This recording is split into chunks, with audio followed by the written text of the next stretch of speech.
Irmãos em Cristo, é um privilégio para nós nos reunirmos toda noite aqui no domingo para cultuar a Deus. E hoje é um domingo com uma responsabilidade espiritual também muito grande. Estamos felizes também de ter aqui conosco os irmãos da nossa igreja que frequentam lá em João Alfredo. Irmão de João Alfredo, por favor, fiquem de pé aí para a igreja ver. Olha aí, ó. João Alfredo, hein, pessoal? Glória a Deus, Deus abençoe. E quebrando a sequência que nós temos trabalhado, hoje eu vou trazer uma breve meditação. Quando eu estou falando breve, é breve, não é uma retórica, sobre um texto da palavra de Deus que eu julguei próprio para nós hoje, que não tem nada a ver diretamente ou conectado com o desdobramento que estamos fazendo acerca do discipulado. É muito comum a gente ouvir expressões como essa: somos todos filhos de Deus. Há no ser humano um anseio, um desejo muito grande de ser cuidado, de ser orientado e de ser na vida de alguma forma abençoado por Deus. E nesta relação que se deseja, podemos dizer assim, filial, é porque quando falamos do relacionamento pai e filhos, há algo muito mais intenso, algo muito mais, digamos assim, doador. Jesus Cristo disse: vocês são pais e têm filhos e só foram maculados pelo pecado, mas vocês sabem dar coisas boas para os filhos de vocês. Então, quando a gente se coloca debaixo dessa postura, filho de Deus, e às vezes também eu já ouvi a expressão de assim: eu também sou filho, numa perspectiva de Deus também é bondoso, é o que se deseja, que Deus seja bondoso com ele. Mas a verdade bíblica não é essa. Nem todos os seres humanos são filhos de Deus. 1 João capítulo 3, versículo 10, fala dos filhos do diabo, inimigos de Deus. João capítulo 1, versículo 14, ele diz: a todos quanto receberam a Cristo, a estes foi dado o poder de serem feitos filhos de Deus. Então, nós perdemos, digamos, essa relação paternal por causa do pecado. Para não ir muito longe nessa introdução, como eu disse, serei bem breve, é como se uma pessoa tivesse gerado 3 filhos e um tivesse morrido, e alguém perguntar: quantos filhos você tem? A resposta seria 2. Tive 3. Então o pecado rompeu essa ligação filial. E o homem tornou-se carente de orientação e de busca. Para nós nessa noite eu quero trabalhar na linha da igreja como filhos e filhas de Deus. E existem algumas marcas, algumas evidências que nos dão tranquilidade em agir, em pedir, em se submeter à vontade do nosso Pai que está nos céus. Abra sua Bíblia em Romanos capítulo 8, versículo de número 14.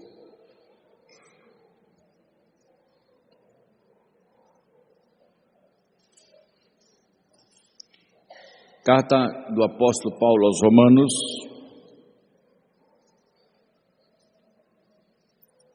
capítulo 8, versículo de número 14. Acompanhe comigo até o versículo 16.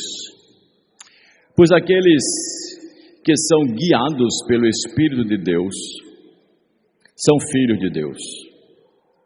Porque o Espírito que vocês receberam de Deus não torna vocês escravos e não faz com que tenham medo.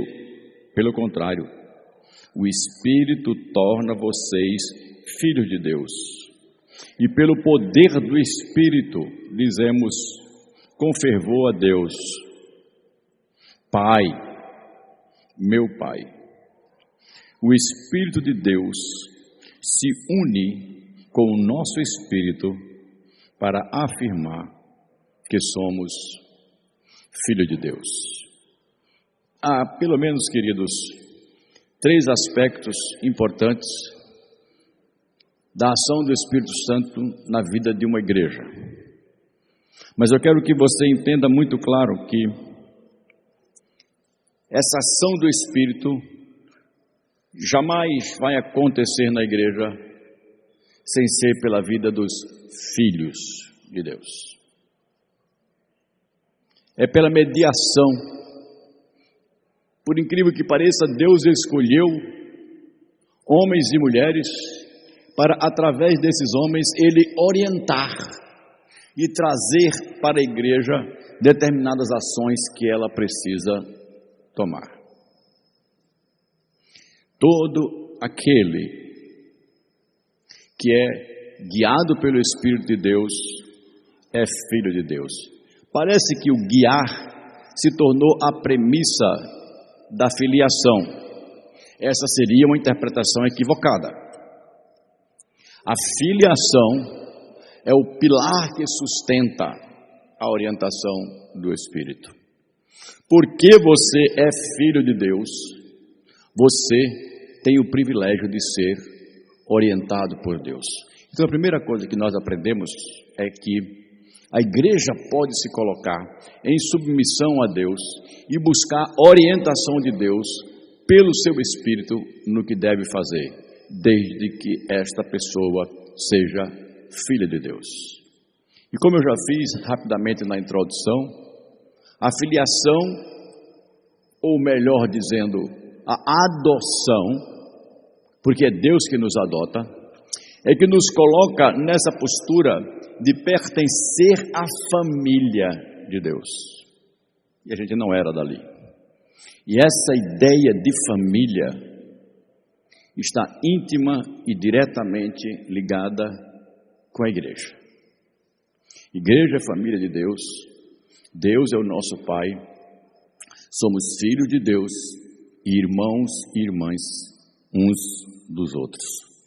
Então a primeira coisa que nós temos é que o Espírito Santo evidencia na vida dos filhos de Deus, ou testemunha para os filhos e filhas de que ele é filho. Vem aqui uma pergunta muito séria. Uma pessoa que tem dúvida de pertencer a Deus é de Deus? Essa pergunta pode surgir. Não vamos nos colocar, irmãos, na questão emocional. Porque na questão emocional, vai ser fácil você encontrar um filho dizendo para o pai assim, principalmente quando são pequenos: eu não quero mais seu filho, você não é meu pai não. O pai, quando ouve isso, ri. Ou quando o filho pequeno arruma a mala para sair de casa. É até engraçado. Vai morar onde? Não sei. Então, às vezes na nossa vida cristã, a nossa emoção pode nos levar a achar que perdemos a filiação. O problema não é de Deus. O problema está em nós. Nós cometemos erros, fatos que desagradam a Deus e que a Bíblia chama de pecado, que nos fazem sentir separados de Deus. E porque nós não conseguimos mais perceber sensorialmente essa presença de Deus entre nós, pode acontecer que essa pessoa se sinta digamos assim, retirada da família. Isso até um certo ponto pode ser aceitável, mas não traduz uma verdade. Não é o que essa pessoa crê. Às vezes eu encontro pessoas que estão praticando ações que não agradam a Deus, e conversando seriamente com essas pessoas, elas dizem assim: eu sei que eu estou errado, um dia eu volto. Eles não conseguem romper a perspectiva daquilo que o Espírito Santo diz. Você está fazendo o que não agrada a Deus, mas você é filho de Deus. Existe o lado positivo do outro lado que eu quero que se destaque. Qual que é o lado positivo? É que o crente que está em comunhão com Deus está constantemente ouvindo do Espírito Santo de Deus que ele é filho de Deus. E nas situações que você estiver passando por dificuldade, isso vai acontecer de uma maneira muito mais forte. Jovens aqui da igreja tiveram que testemunhar no colégio e foram ridicularizados pelos colegas. E um deles me disse: pastor, quando aqueles meus colegas ridicularizavam de mim, é como se uma voz dissesse aqui atrás: eles estão fazendo isso porque você é meu filho. Irmãos, o Espírito de Deus testifica comigo, dentro de mim, dentro dos filhos de Deus, que você pertence à família de Deus. Esta é a primeira evidência. O Filho de Deus recebe testemunho do próprio Espírito de que ele é filho, filha. A segunda evidência, dentro desse texto aqui, é que no capítulo 8, versículo 14, ele diz: porque vocês receberam o Espírito Santo. E muitos crentes não estão percebendo a extensão dessa declaração de Paulo de que o crente vive na presença de Deus. O Espírito de Deus mora em você, vai para o trabalho com você, entra no banheiro com você, ouve as suas conversas, deita na cama com você, vê televisão com você e participa das rodas de conversa com você. Se você é filho dele. A habitação do Espírito, irmãos, não é aquela ideia de morar com alguém numa casa e geograficamente se encontrar com ela quando entramos na casa. Essa talvez seja a concepção errada que algumas pessoas têm de casa de Deus. Dia de domingo, para onde você vai? Vai me encontrar com Deus. Como assim? Quem mora em você? Quem é que habita em você? A Bíblia diz: vocês por acaso, está em 1 Coríntios 6,20, vocês por acaso não sabem que o Espírito de Deus habita em vocês? E que o corpo de vocês foi comprado por preço e feito templo do Espírito Santo. Glorifiquem, portanto, agora a Deus no seu corpo. Irmãos, olhem para você mesmo e digam assim: eu sou o santuário da habitação do Deus Altíssimo. O lugar santo é onde eu chego, porque onde eu e você chegamos como filhos e filhas, chegamos com a presença do Deus Todo-Poderoso em nós. Certa vez, quando pastoreava em Cuiabá, eu recebi uma ligação, e esses casos eram frequentes lá, de um crente da minha igreja. Era uma senhora, e ela disse assim: pastor, vem aqui, porque a minha vizinha está endemoniada. Eu queria que o senhor viesse. Já tinha acontecido tantos casos parecidos desses na igreja, que eu resolvi tomar uma medida diferente. Eu disse: minha irmã, o Espírito Santo está aí. E ela do outro lado do telefone disse: como, pastor?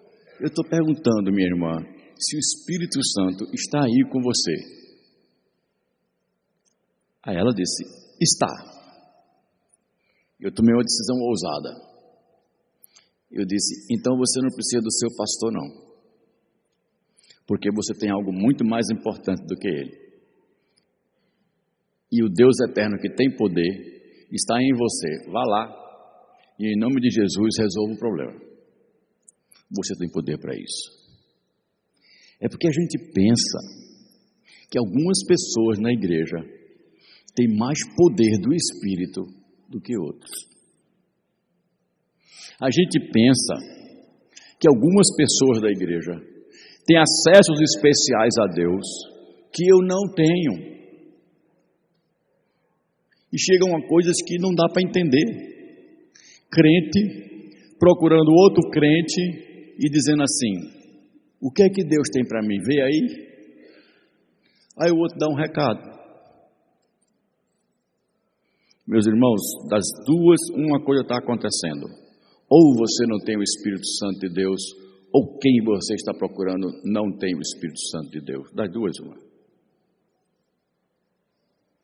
Porque se eu moro com o Espírito Santo, se o Espírito Santo habita em mim, se o Espírito Santo atesta com o meu espírito que eu sou filho dele, se a minha mente dialoga com ele, por que eu estou precisando de recado? Entendem o que eu estou dizendo? A habitação do Espírito Santo na vida de um crente é algo amplo. E é por isso que Paulo diz: não entristeçam o Espírito Santo que habita em vocês. Porque eu posso entristecê-lo fazendo-o passar por situações que não dignificam, que não honram. Eu posso entristecê-lo levando a minha mente a pensar o que não deve e deixar ela devagar em coisas, deixar ela planejar coisas que a Bíblia diz: o só mencionar é vergonha. O testemunho do Espírito Santo na vida de um crente se dá pela sua ação, e ele garante pelo seu selo, como Paulo diz, está marcado, pertence a Deus. Terceiro e último aspecto diz respeito ao que nós precisamos no dia a dia e em particular nessa noite: orientação do Espírito Santo para tomar decisões. Nós somos tentados, irmãos, nas primeiras instâncias ou nos primeiros momentos da vida, a utilizar a nossa razão para tomar decisões. O que eu penso, o que eu acho, o que eu imagino, o que eu já vivi, as minhas experiências. Todo ser humano foi ou é tentado a tomar posturas assim. Isso não era para ser errado, era para ser assim, mas não com uma mente deturpada, machucada e pecaminosa e tendente ao erro e egoísta como a nossa. Quando fomos criados em imagem de Deus, fomos criados seres também dotados para analisar e decidir, mas sem pecado. A desgraça foi quando o pecado entrou. A mente que planeja para o bem, planeja para o mal. A mente humana que planeja para curar, planeja para matar e destruir. Pessoas que planejam para produzir paz, estão do outro lado das que planejam para produzir confusão, discórdia divisão, facção. E isso na Bíblia, segundo Tiago, é obra de Satanás. Então nós precisamos entender, não só para o que vamos fazer hoje, mas para toda a nossa vida, que o fato de pertencermos à família de Deus e estarmos debaixo da autoridade de Deus e sermos confirmados por Deus através do seu Espírito que pertencemos a essa família, nos dá o privilégio de sermos guiados por Deus. Versículo de número 14. Pois aqueles que são guiados pelo Espírito de Deus, estes são filhos de Deus. Queridos, esse é um privilégio muito grande daqueles que pertencem ao reino, daqueles que estão ligados a Cristo pela sua graça. O privilégio de chegar para o Deus que não mente, o privilégio para pedir para o Deus que escreve a história, o privilégio de se colocar-se como suplicante diante do Deus poderoso, Criador e Senhor de todas as coisas, e dizer, meu Pai. E no versículo de número 15 na sua Bíblia, onde tem essa expressão, pelo Espírito, podemos dizer com fervor a Deus, Pai, meu Pai. Ou, na linguagem original, é Abba, Pai. Abba é uma expressão que poderia ser de uma maneira mais, digamos assim, coloquial, mais moderna, poderia ser traduzida como paizinho ou papai. Denota uma intimidade muito grande. A mesma que Jesus Cristo, quando chegava para Deus, dizia assim, Pai, eu sei que tu me ouves. O crente também tem, pelo Espírito de Deus, esse privilégio de chegar e dizer, eu preciso de orientação. Mas para isso ele tem que entender que na mente dele existe pelo menos duas grandes vozes. A sua razão falando, e essa orientação do Espírito que está falando ao teu espírito. Como é que a gente sabe disso, pastor? Na minha cabeça nunca apareceu uma luzinha assim, atenção, Espírito no ar. Isso nunca aconteceu. Mas a voz do Espírito está lá, ou incentivando você ao certo, orientando você no certo, ou alertando você do errado. Nesta última é a mais fácil. Quando o crente está para cometer um erro, vem uma voz que ele não explica, dizendo assim, faz isso não. Faça não. Pare com isso. Você está errado. Não minta. Pare. Não caminhe por aí. Esta é a voz do Espírito. O próprio Jesus disse, quando o Espírito Santo vier, ele vai convencer você do pecado, do que é certo e do que é errado, e das consequências quando você desobedeceu o Espírito. Mas, meus irmãos, o mais delicioso no reino de Deus, o mais precioso a ser cultivado no reino de Deus, é quando nós vamos pedir a Deus sabedoria para decidir entre certo e certo. Na eleição desta noite não tem candidato errado, candidato certo. Não tem homens que não merecem, homens que merecem. Tem pessoas que são servas de Deus e que a Assembleia, você como filho, povo de Deus, precisa ter a certeza no coração muito grande que não é você que está colocando aquela estrutura, mas a convicção de que você, juntamente com o Espírito Santo, vejo nestes homens habilidade para gerir, administrar, cuidar, abençoar e produzir unidade na igreja. Entendam que privilégio Deus nos dá hoje. E existe algo muito importante. Como igreja, eu creio que hoje nós podemos colher o fruto do joelho no chão. O fruto que eu sei de lágrimas que foram vertidas intercedendo pela igreja. O fruto de jovens que pediram misericórdia a Deus para que o Senhor mostre a sua vontade através do seu povo.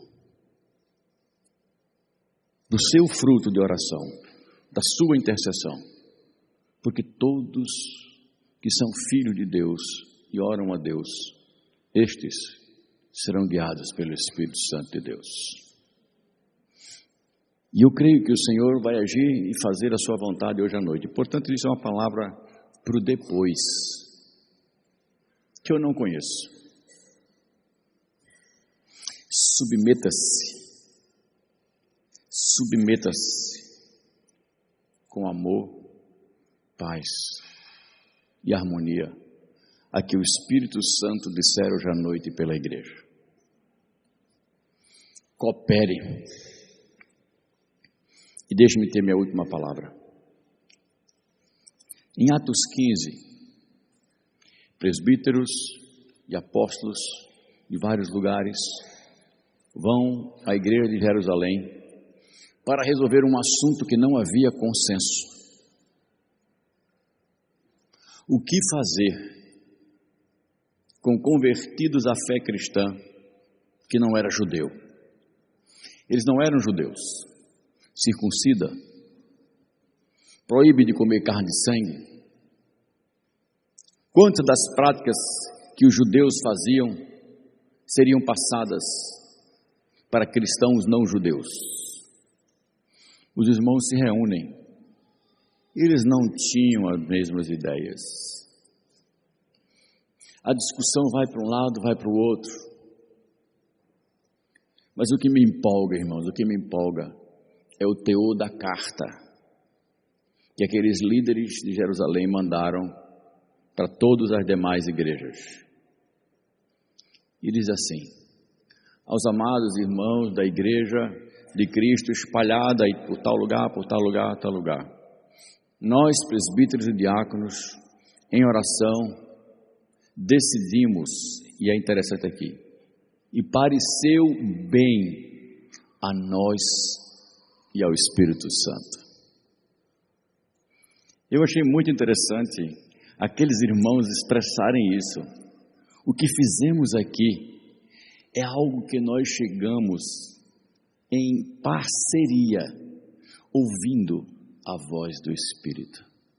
E diz o texto: não impôs sobre vocês senão o seguinte, que se abstenham das carnes sacrificadas aos ídolos, que se abstenham da imoralidade, das relações sexuais ilícitas. Essa foi a recomendação. E o texto do livro de Atos diz: as igrejas irmãs receberam aquela decisão com muita alegria e houve paz na igreja. Que haja paz no que o Espírito Santo fizer conosco hoje à noite. Que haja harmonia no que o Espírito Santo disser para nós fazermos nesta noite. Que haja busca de unidade e cooperação com as diretrizes que o Senhor der nesta noite. Curve sua cabeça. Ore. Peça mais uma vez.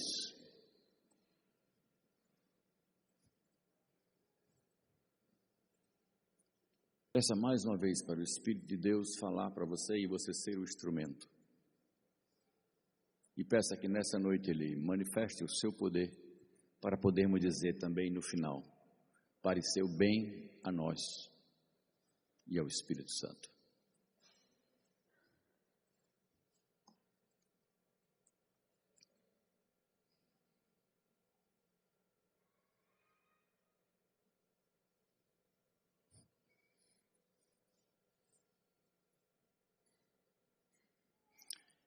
Espírito de Deus presente nessa adoração, habitando em nós. Senhor Jesus, alvo da nossa adoração. Senhor Deus, Pai, Trindade perfeita, una e santa. Nós adoramos e bendizemos o Teu nome agora e sempre. Declaramos que Tu és o nosso Deus, o único Deus. E submissos ao Teu Espírito, pedimos que o Senhor nos dê mais amor, sabedoria, pleno entendimento, para que pelo Teu Espírito possamos tomar decisões melhores. Essa tem sido a nossa adoração e a nossa oração. E cremos que hoje o Senhor responde às nossas orações com a Tua santa, boa, perfeita e agradável vontade. Reina sobre nós, em nome de Cristo. Amém.